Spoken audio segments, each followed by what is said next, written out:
शहर के शोर और गल से दूर एक छोटे से गांव में 3 दोस्त रहते थे। अली, जो कि एक ज़हीन और पुरजोश साइंसदान बनने का ख्वाब देखता था, सारा, जो कि एक तख्लीकी और बहादुर लड़की थी जिसका तख़य्युल बहुत वसी था, और उमर, जो कि एक मजबूत और वफादार लड़का था और हमेशा अपने दोस्तों का साथ देता था।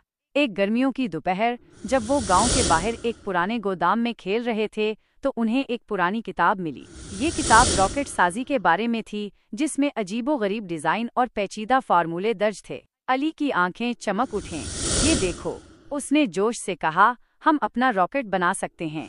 सारा और उमर को पहले तो यकीन नहीं आया, लेकिन अली के पुरजोश दलाइल और किताब में मौजूद दिलचस्प खाकों ने उन्हें कायल कर दिया। उन्होंने गोदाम को अपनी खुफिया लेबॉर्ट्री में तब्दील कर दिया और पुराने औजारों, धात के टुकड़ों और हर उस चीज से जो उन्हें मिल सकी रॉकेट बनाना शुरू कर दिया। दिन रात वो मेहनत करते रहे। अली हिसाब किताब करता, सारा डिजाइन बनाती और उमर भारी सामान उठाने में मदद करता।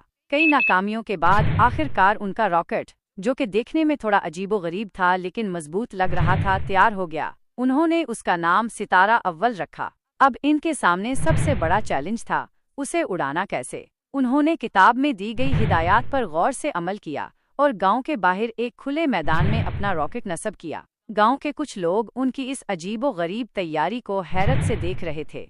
एक रोशन सुबह तीनों दोस्त अपने रॉकेट के अंदर दाखिल हुए।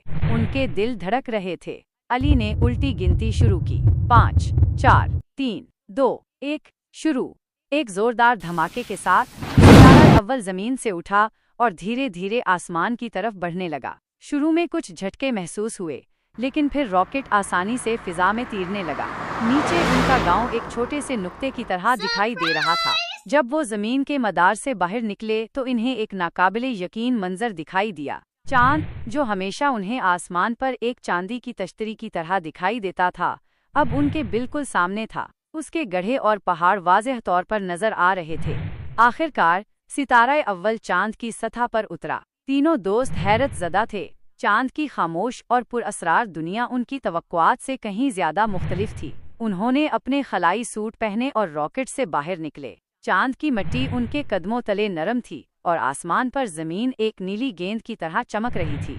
उन्होंने चांद पर कुछ देर गुजारी, पत्थर जमा किए, तस्वीर बनाए और उस उजूबे को अपनी आंखों से देखा। ये उनकी जिंदगी का सबसे बड़ा एडवेंचर था।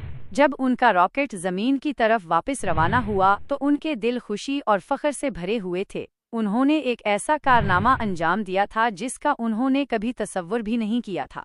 जमीन पर वापसी के बाद वो अपने गांव में हीरो की तरह इस्तकबाल किए गए। उनकी कहानी दूर दूर तक फैल गई